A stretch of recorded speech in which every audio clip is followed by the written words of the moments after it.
Have you ever wondered why some companies become insanely successful, while others stay stuck no matter how hard they try?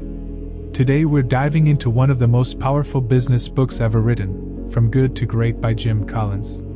This book isn't just about business, it's about transformation. It's about what separates the good from the truly great, in companies, leaders, and even in ourselves. So grab your coffee, sit back, and let's break down the timeless lessons from this masterpiece. And trust me, by the end, you'll start seeing greatness in a totally new way.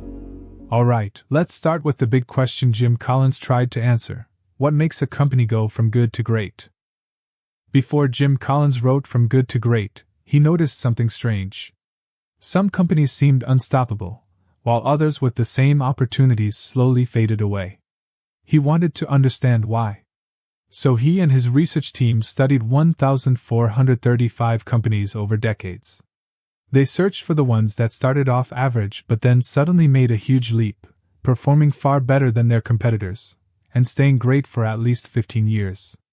After all that work, they found only 11 companies that truly made the jump from good to great. Companies like Walgreens, Gillette, and Kimberly-Clark. What Collins wanted to know was simple but powerful. What did these 11 companies do differently? What did they know that others didn't? And that question became the foundation for the entire book. Jim Collins didn't just look at numbers, he looked at patterns, how leaders thought, how teams behaved, and what choices they made when no one was watching. He realized something important. Greatness wasn't about one big lucky break or a single genius idea. It was about consistent actions, clear thinking, and discipline that built up over time. He compared it to pushing a giant heavy flywheel. At first, it barely moves. You keep pushing, and it's exhausting. But with every push, it starts spinning faster and faster until eventually, it's unstoppable. That's how greatness works. It's not dramatic. It's quiet, slow, and built through patience. So before diving into the main concepts, Collins makes one thing clear. Becoming great isn't luck. It's a choice, and a process. The first big discovery Jim Collins made was about leadership, but not the kind most people expect. He found that the leaders behind great companies weren't loud or obsessed with power. They were something different, something he called Level 5 leaders. Level 5 leaders are a rare mix of humility and fierce determination. They don't care about fame, status, or ego. What they care about is building something that lasts, even after they're gone. These leaders don't say, "Look what I did." They say, "Look what we achieved." When things go wrong, they take the blame. When things go right, they give credit to their team. It's not weakness, it's strength in its purest form. They lead with quiet confidence, not noise. And that's what separates companies that stay good from those that become truly great. Jim Collins noticed something interesting about Level 5 leaders. Most of them didn't start that way. They grew into it through years of experience, mistakes, and personal reflection. Many were described as modest or even shy, but inside they had this deep, unshakable drive to make their company great. It wasn't about them. It was about the mission. Take Darwin Smith, the CEO of Kimberly-Clark. When he took over, people doubted him. He wasn't flashy or charismatic. But under his leadership, Kimberly-Clark sold its paper mills, the very core of the business, and invested everything into consumer paper products. Everyone thought it was a mistake. Years later, the company became a global leader, beating even Procter & Gamble. That's the power of quiet confidence. Level 5 leaders don't chase approval, they chase results. Level 5 leadership showed that greatness always starts at the top, but it doesn't stop there. The next step Collins discovered was all about people, getting the right people on the bus. He realized that great companies didn't begin by setting a perfect strategy. They started by finding the right people first, then figured out where to go together. Because if you have the right people, they'll adapt, stay disciplined, and make smart decisions when things get tough. It's not just about hiring talent, it's about character, work ethic, and shared values. Collins said, if you have the right people, you don't need to waste time motivating them. They'll motivate themselves. And once you have those people on board, you can start driving the bus in the right direction.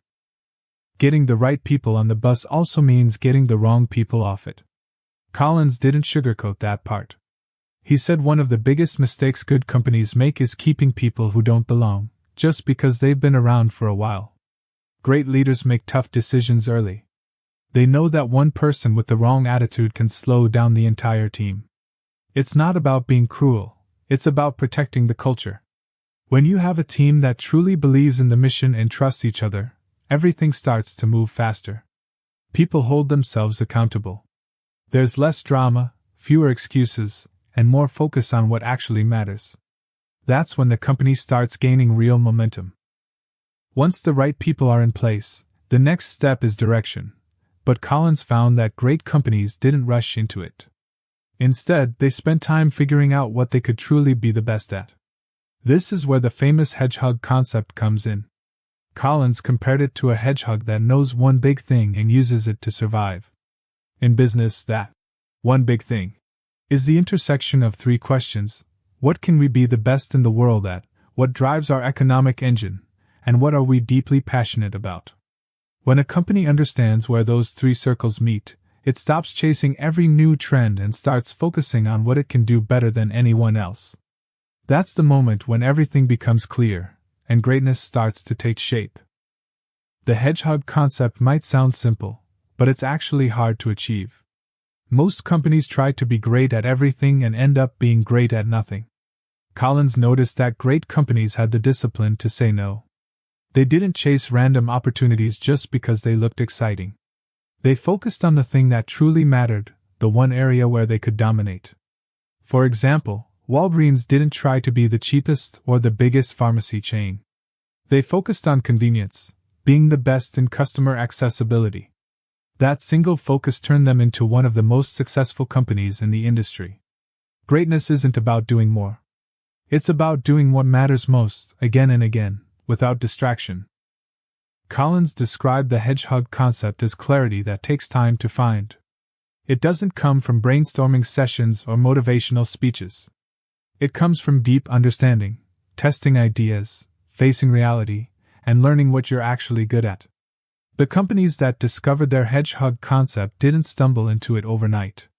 They experimented, failed, and refined until the truth became obvious.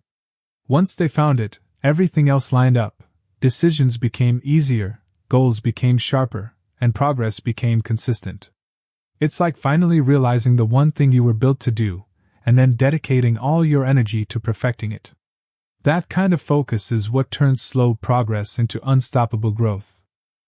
But Collins noticed something else. Even with the right people and a clear hedgehog concept, great companies still had to face harsh realities.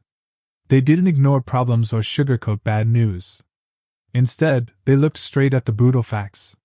He called this the Stockdale paradox, inspired by Admiral Jim Stockdale, who survived years of torture in a Vietnam prison camp.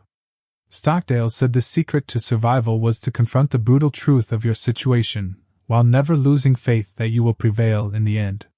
That's exactly what great companies do. They don't deny challenges.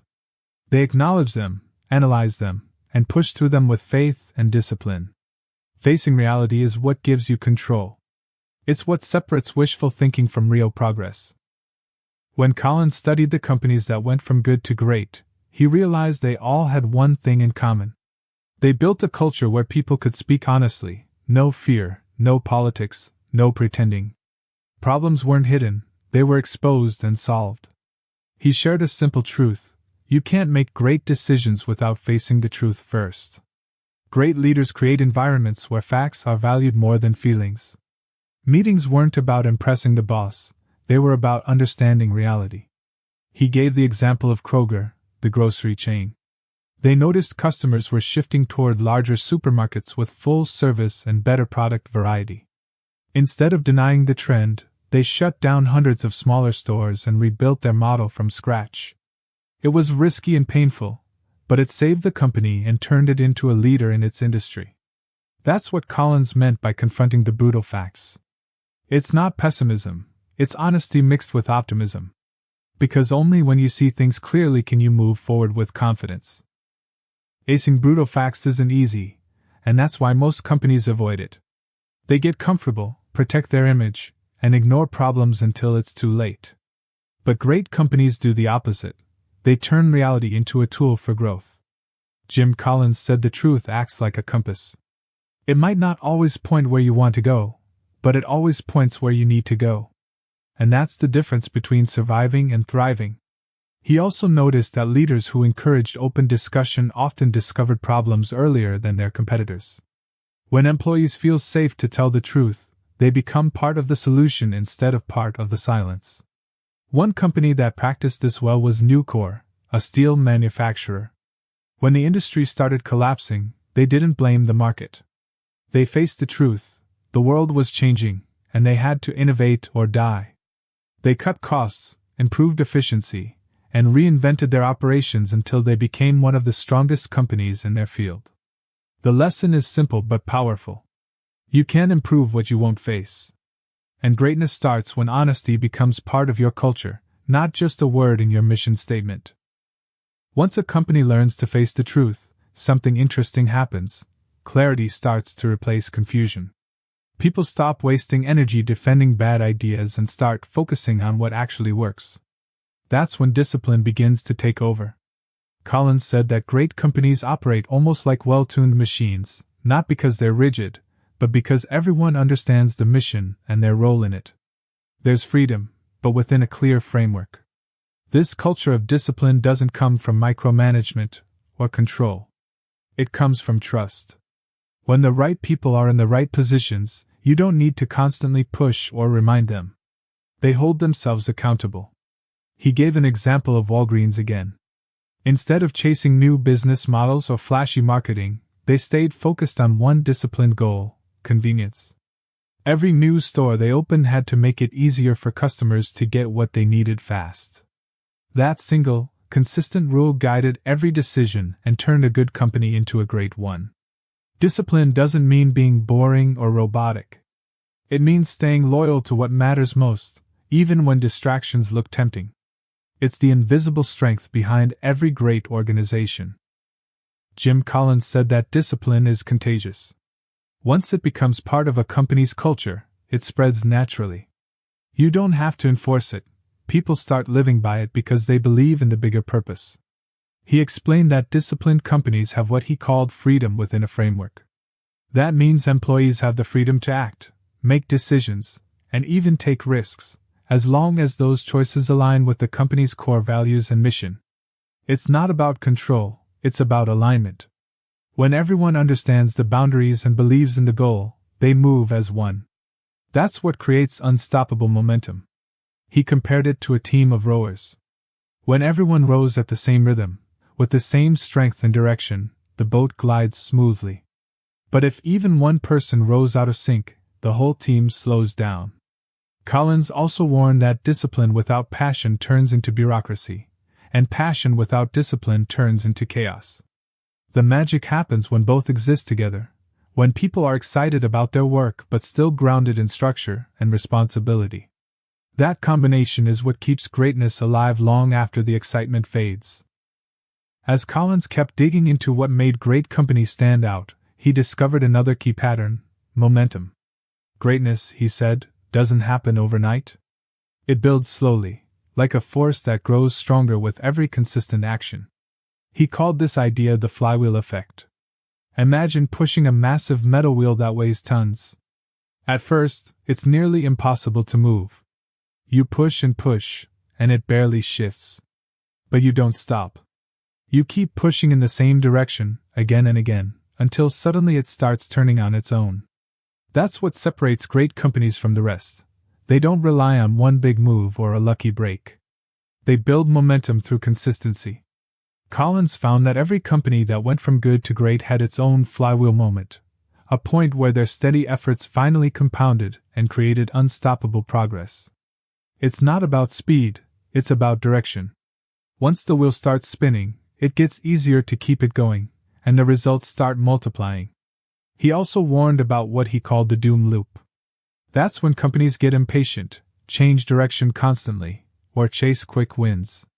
Instead of building momentum, they destroy it. Greatness, Collins said, belongs to those who stay patient, consistent, and disciplined long enough for the flywheel to take off.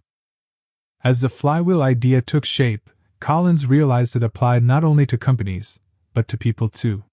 The same principle that made businesses unstoppable could also transform individual lives. He explained that success comes from focusing on what truly matters, your hedgehog concept. It's the intersection of three things: what you're deeply passionate about, what you can be the best in the world at, and what drives your economic engine. When all three overlap, you've found your direction.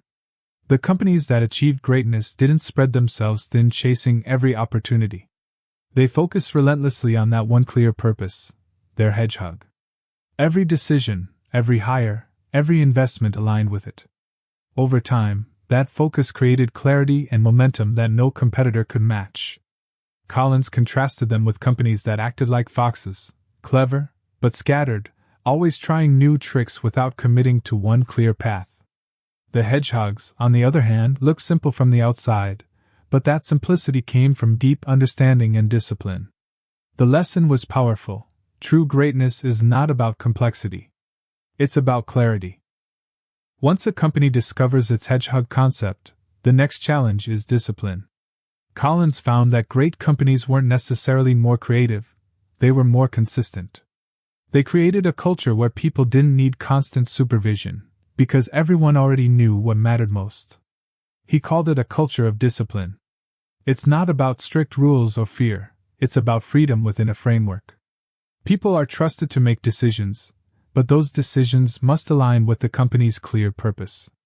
That mix of autonomy and accountability creates momentum that never stops.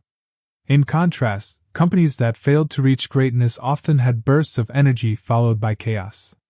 They'd start big projects, chase new trends, then lose focus. Without discipline, even the best ideas fall apart. The leaders of great companies built teams full of self-disciplined people, individuals who didn't need to be micromanaged. As Collins said, when you have disciplined people, you don't need hierarchy. When you have disciplined thought, you don't need bureaucracy. It's a mindset, not a rulebook. With the right people and a disciplined culture in place, Collins noticed another key factor behind greatness: technology. But not in the way most people think. The good to great companies didn't rely on technology to save them or spark success. Instead, they used it as an accelerator, not a creator of momentum. They didn't jump on every new trend or innovation. They waited until the right technology clearly supported their hedgehog concept, then they doubled down on it with precision. Meanwhile, the comparison companies often chased technology out of desperation. They'd panic at every news shift, hoping the next big thing would fix their problems. It never did. The great companies understood that technology was just a tool. Without the right people, focus, and discipline, even the most advanced technology couldn't create lasting success. But when combined with those elements, it made the flywheel spin faster than ever. Technology wasn't the reason for greatness. It was the reward for building something strong enough to use it wisely. As the flywheel gained speed, something remarkable started to happen. The success became self-sustaining. Each small win built confidence, each bit of progress fueled the next, and soon momentum took over. Collins described it perfectly.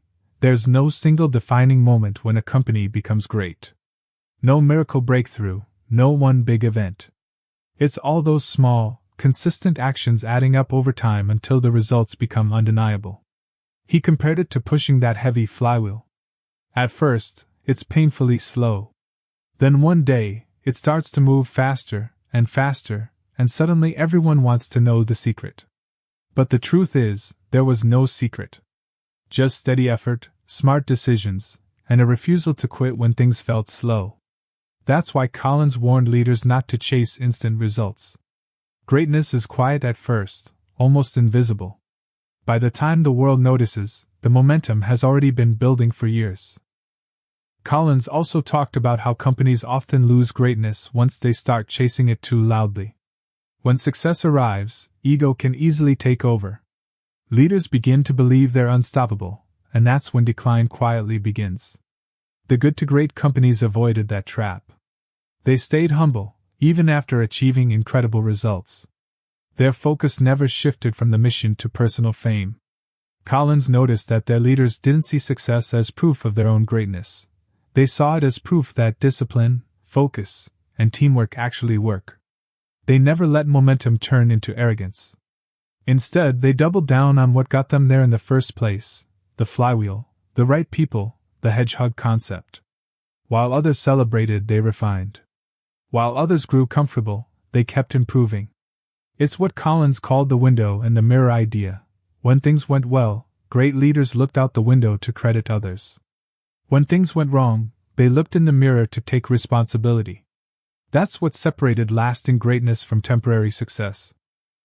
As Collins continued studying these companies, he noticed one more defining pattern: how they handled failure. Every company faces setbacks, but what made the great ones stand out was how they responded to them. They didn't hide from mistakes or look for someone to blame.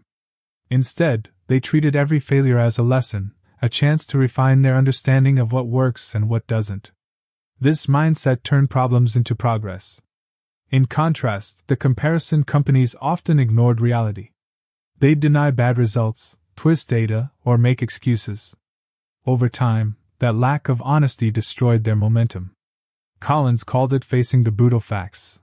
Great companies looked at the truth, even when it hurt, and used it to guide their next steps. This honesty built trust within the team and confidence in leadership. People weren't afraid to speak up or admit when something wasn't working. That's how the flywheel kept spinning, through learning, adapting, and refusing to repeat the same mistakes twice. Greatness, it turns out, demands courage, especially the courage to face the truth. Another thing Collins found fascinating was how these companies viewed growth. Most businesses chase growth for the sake of it, expanding too fast, taking on projects they can't handle, hiring beyond their needs. But the good to great companies took a completely different approach. They believed in disciplined growth. They didn't grow until they were truly ready. Every expansion, every new product, every decision had to fit perfectly with their hedgehog concept. If it didn't align, they simply said no. This kind of restraint might seem slow at first, but it created a foundation that lasted decades. Growth built on discipline is far stronger than growth built on excitement. Collins pointed out that these companies didn't just aim to get bigger, they aimed to get better. And that mindset made all the difference. Instead of chasing opportunities, they created them. Instead of forcing results, they allowed them to emerge naturally from focus and consistency. That's what made their success sustainable. It wasn't luck, it was logic. By now, Collins' research had revealed a complete picture. Greatness isn't luck, and it's not a secret recipe. It's a system. A way of thinking and operating that turns ordinary effort into extraordinary results. He showed how every great company started small, uncertain, and often unnoticed. But they shared the same inner pattern: humble leaders, disciplined people, focused strategies, and relentless consistency. Over time, those small habits compounded into something incredible. Collins compared it to compound interest. The returns don't look huge at first, but if you stay patient and consistent, the results become exponential. That's exactly what happened with these companies. Their progress multiplied because they never broke the cycle. And what's interesting is that none of them thought they were doing something amazing while they were doing it. They were just focused on doing things right, day after day. Greatness, Collins realized, isn't dramatic. It's steady, quiet, and built on thousands of small, smart choices. That's how good becomes great, and how great becomes lasting. Collins also emphasized how greatness depends on time.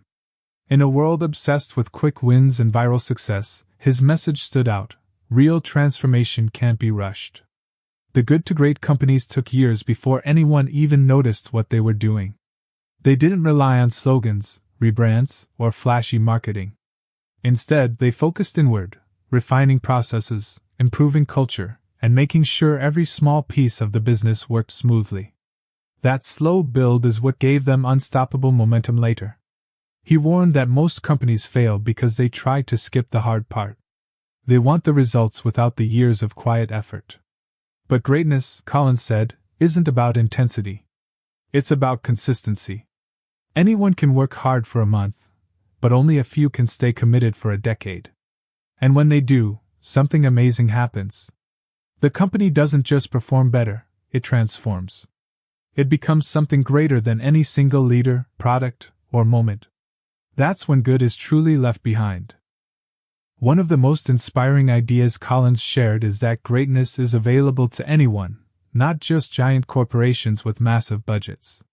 He proved that the principles he uncovered apply to small businesses, teams, and even individuals. If you have the right people, a clear purpose, and the discipline to stick with it, you can create your own version of greatness. It's not about luck, or timing, or connections. It's about choices, small, consistent choices that build strength over time. He explained that the biggest difference between those who make it and those who don't is commitment.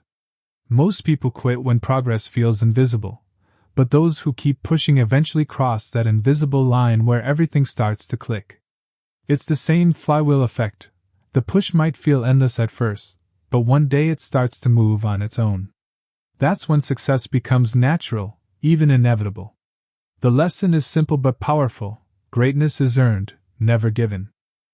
Collins also made it clear that greatness isn't about being perfect. Every great company he studied made mistakes, sometimes big ones. But what set them apart was how they reacted when things went wrong. They didn't panic or blame others. They analyzed what happened, learned the lesson, and adjusted. It was never about avoiding failure. It was about using failure as fuel. That constant cycle of learning and adapting kept them sharp while others grew complacent. He described greatness as a living process, not a destination. You don't arrive and stay there forever, you have to keep earning it. The moment a company believes it's untouchable, it starts to decline. That humility to keep improving, even at the top, is what sustains true greatness. And that's what made these companies truly special. They didn't just want to be great once. They wanted to stay great, quietly, consistently, and without losing the values that got them there in the first place. That's the difference between success and legacy. As Collins wrapped up his years of research, he realized something profound. Greatness isn't a business story. It's a human story. The patterns he found in companies were reflections of the same qualities that define great people. Humility, discipline, persistence, purpose.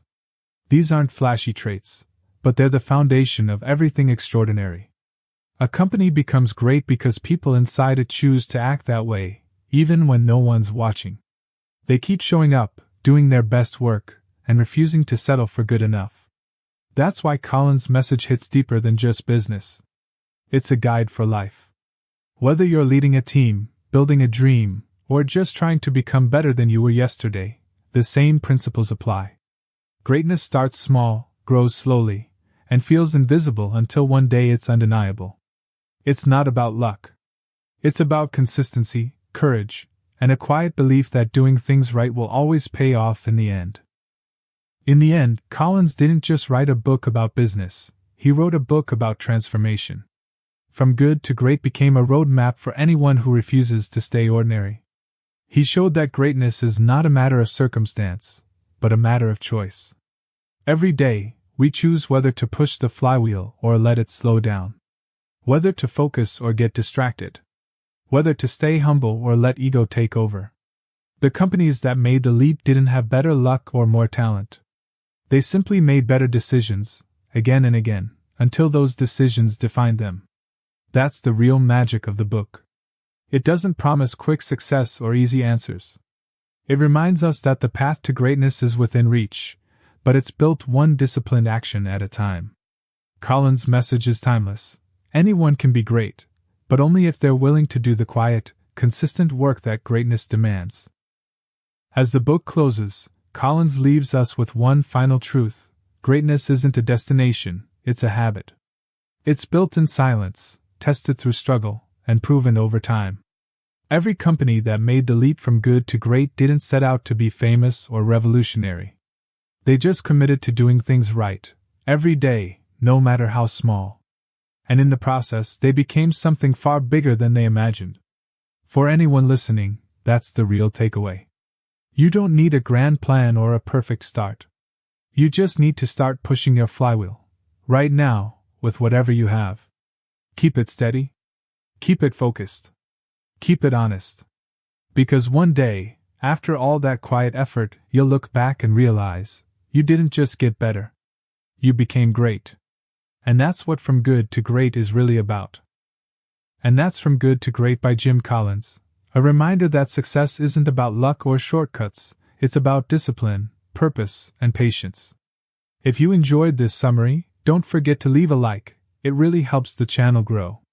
And if you want more videos like this, where we break down the most powerful ideas from the world's best books, make sure to subscribe and turn on notifications. I'll be posting more summaries soon, stories that teach us not just how to build better companies, but how to build better lives. Thanks for watching, and remember, don't just aim to be good. Aim to be great.